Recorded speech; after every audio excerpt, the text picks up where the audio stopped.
مساء الخير يا جماعة. في عالم الجريمة في قاعدة ذهبية بتقول إن أول ما الحرامية يختلفوا على التقسيمة السرقة كلها بتتكشف.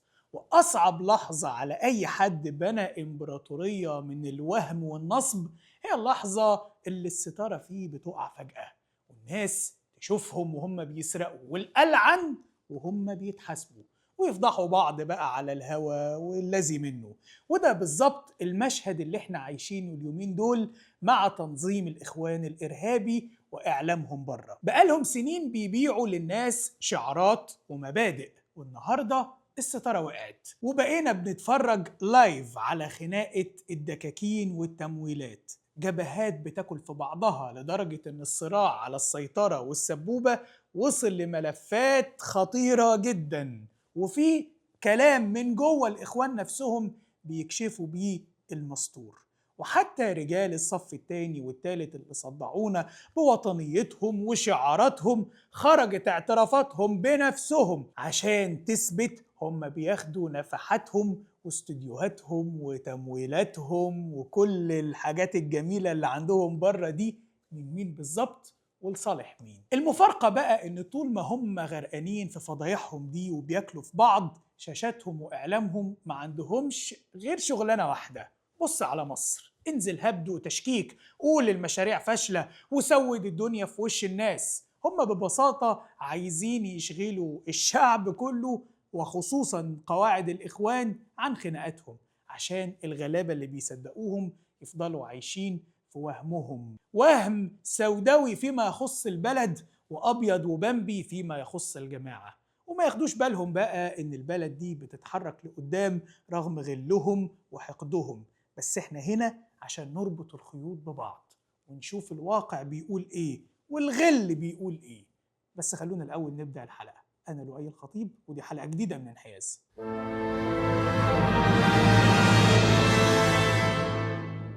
عامل ايه يا لؤي؟ الحمد لله يا حويط. عارفك بتلمح لايه وعايز اقول لك مفيش الكلام ده خالص. مفيش إيه يا حويط؟ إيه الكلام اللي أنا بلمح ليه وأنا قلت حاجة أصلا؟ الكلام اللي داير عن انشقاقات وحاجات من دي. عندك حق. طب بص كده. النهارده هنتحدث في مبادرة هامة جدا أطلقها الدكتور محمود حسين، بيدعو بصورة عامة للوحدة لكل أبناء الأمة وللفاعلين فيها، وبصورة أخص بيدعو ل التئام صف الإخوان بعد أن تفرقت إلى جماعة أكثر من حد بيرفع رايتها. ده يا حويط أحمد رامي، واحد من قيادات الإخوان، وهو بيتكلم عن مبادرة محمود حسين اللي بيدعو فيها لعدم الفرقة وعايز يوحد صفوف الإخوان يا عيني بعد ما الجماعة اتشردت. جايز جزء من كلامك صح، بس انت مهول الموضوع شويتين. يعني بغض النظر عن أنا مش عارف أنت جبت منين كلمة مهول دي، بس خلينا نكمل كلامه، يمكن يعني كلامك يطلع صح واطلع أنا اللي مهول. إن جماعة الإخوان المسلمين تمد يدها إلى كل المخلصين من أبناء الأمة ليهبوا في مواجهة هذه الأزمات والتصدي لتلك التحديات، ويتشارك الجميع كتفا بكتف ويدا بيد لدفع ما أصاب الأمة من مظالم وما وقع عليها من عدوان، لتستعيد الأمة مكانتها ولتكون منارة تشع العدل والحرية وتبذر الأمل حيث ساد اليأس، ونوقن يقينا راسخا بأن الأمم صاحبة الرسالة لا تموت طالما بقيت قادرة على مراجعة نفسها والعودة إلى معين قيمها. كما تتوجه ودوت اللي هياخد مننا التركيز في التعليق، كما تتوجه إلى أبناء دعوتنا المباركة المقصود الإخوان اللي بقوا أكثر من تنظيم كل منها بيرفع راية الإخوان.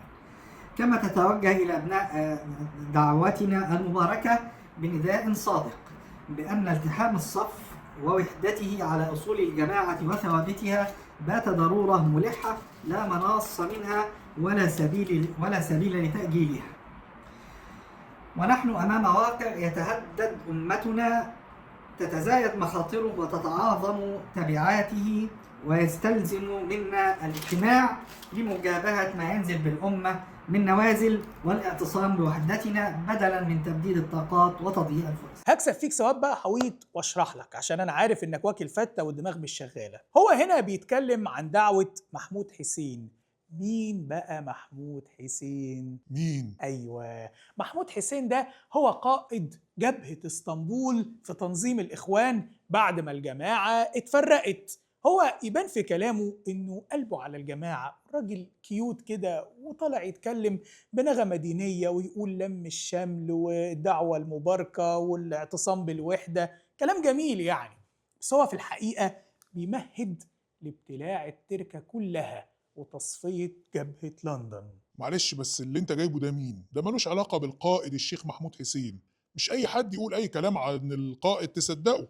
رامي ده بيقول أي كلام وخلاص. دلوقتي بقى أي كلام وخلاص؟ للدرجات دي يا عيني مش عايز تصدق إن في خلاف ومصايب وإنهم مقطعين هدوم بعض؟ طب ماشي، أنت عندك حق، يعني خلينا برضو نسمع القائد بنفسه وهو بيقول نفس الكلام. الإخوة والأخوات، إن جماعة الإخوان المسلمين تمد يدها إلى كل المخلصين من أبناء الأمة ليهبوا في مواجهة هذه الأزمات والتصدي لتلك التحديات، ليتشارك الجميع كتفا بكتف ويدا بيد في رفع ما أصاب جسد الأمة من مظالم وما وقع عليها من عدوان.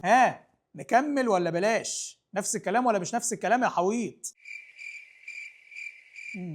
أهو القائد بنفسه هو بيقول لك نفس الكلام، يعني ولا مهول ولا بتنجان. عادي يعني، القائد بيدعو لوحدة الصفوف، مش بيقول حاجة غلط. واحد عايز الناس تعتصم تحت راية واحدة. يا سبحان الله، يعتصموا تحت راية واحدة. ايه الكلام الجامد ده يا حويط؟ طب انا هكسب فيك ثواب واحاول افهمك تاني. الخطاب ده لو تاخد بالك يعني خطاب مليان كلام عاطفي وشعارات زي جسد الأمة والعدل والحرية.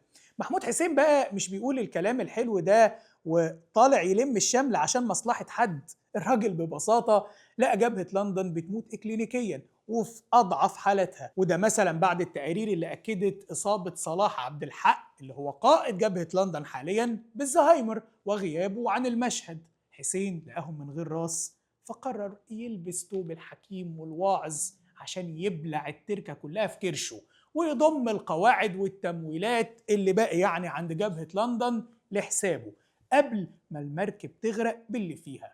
لا شغل معلمين بصراحة يا حودة. مع احترامي الشديد ليك، بس اهي دي هبدة يعني. مين اللي قال ان صلاح عبد الحق عنده زهايمر والعياذ بالله؟ لا طالما قلت بقى مع احترامي وبتسأل بأدب يبقى لازم أجاوبك. ورطة جديدة بيواجهها الإخوان المسلمين، جبهة صلاح عبد الحق أو جبهة اتفاق العلا 2020 أو الجبهة المكونة جديدة و يعني مش عارفة إلى الآن تثبت وجودها أو تاخد شرعية في وسط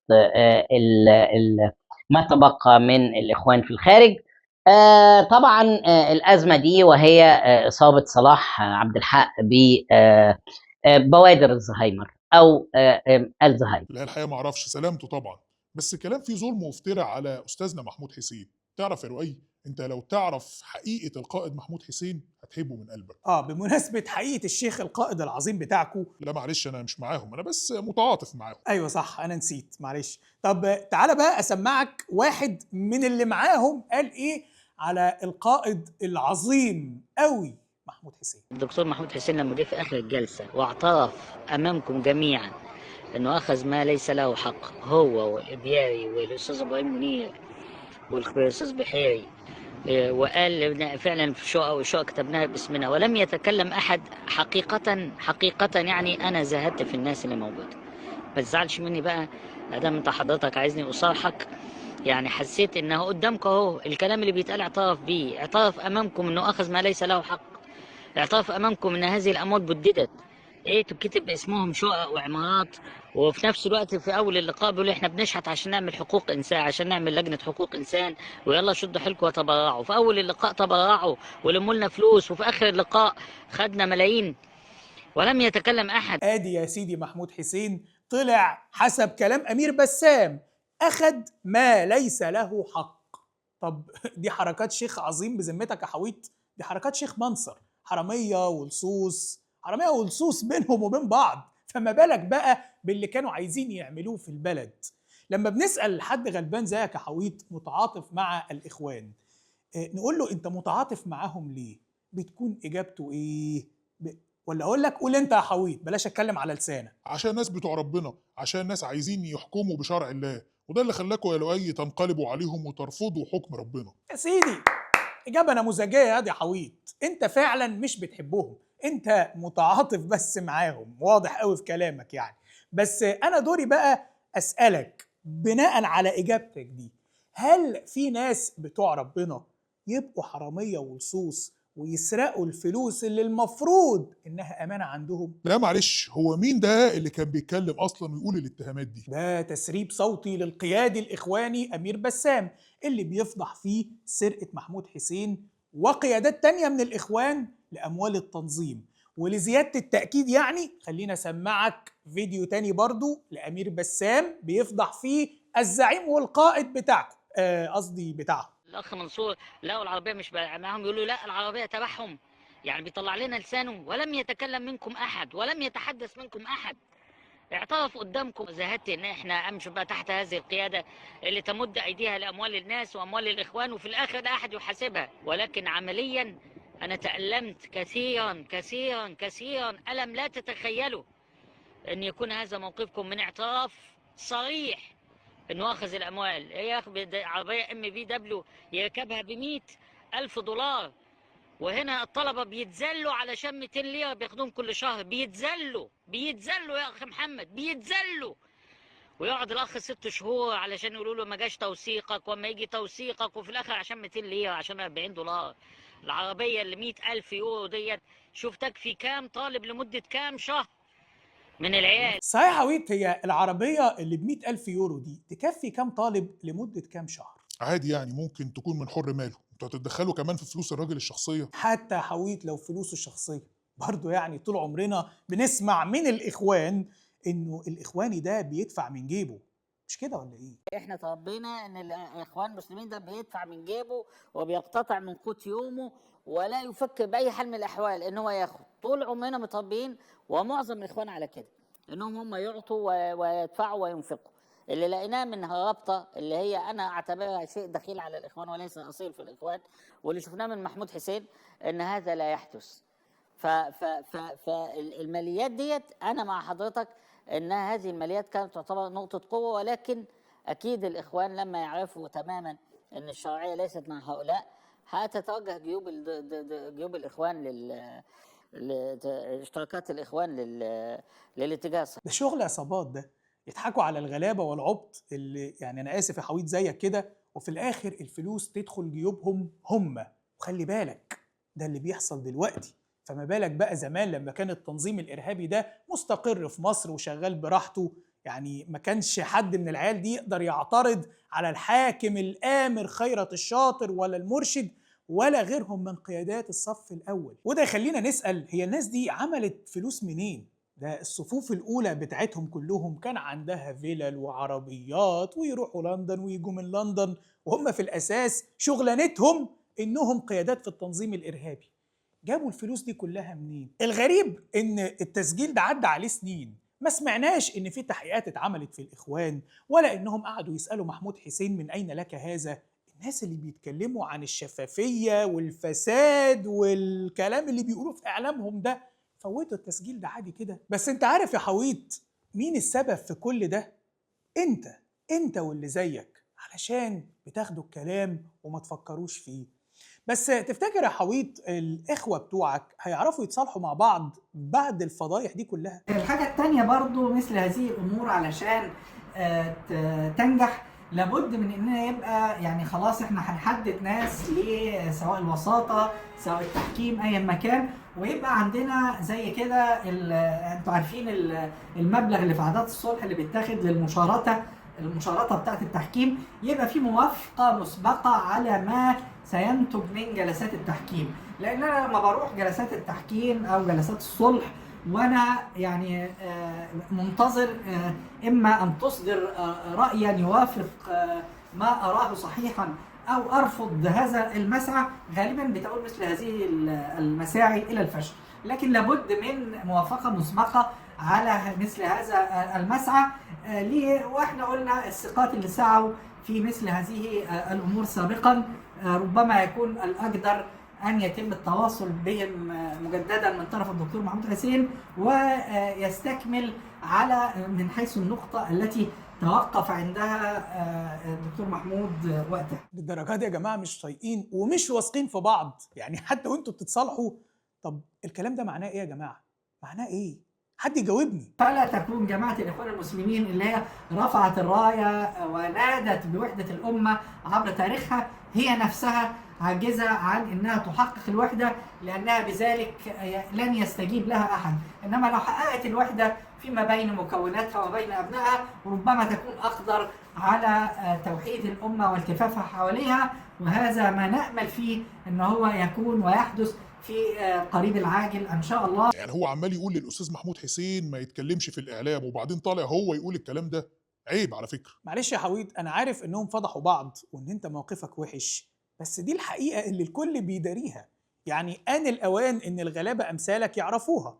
أنا بس محتاج حد يشرح لي طبيعة الخلاف. يعني عايز أعرف هل الناس دي وهي مختلفة مع بعض مثلا عندهم مبادئ وأخلاق وكده زي ما حويد فاهم، ولا إيه الحكاية؟ عشان كده في الآخر أيمن نور لما عمل الاحتفالية اللي فاتت رجع جاب محمود حسين وقف اتصور جنبه بعد ما كان قاعد على الجبهة التانية ومعتليها، فأصبح أيمن نور عاد لعصفرته القديمة، فأصبح ينط على الجبهة دي ياخد صورة على الجبهة. بس الصورة الأخيرة دي ماشي صورة فيها شرعية يعني شرعية معادة إلى محمود حسين بعد ما كان بياخد الصور مع الجبهة بتاعت صلاح عبد الحق. شايف المبادئ؟ يعني أيمن نور مثلا بيتبع مبدأ الأكل على كل الموائد. مبدأ ده ولا مش مبدأ؟ عادي الخلافات دي عشان الإخوة دلوقتي في موقع ضعف، إنما في فترة قوتهم قبل 2011 ووقت توليهم الحكم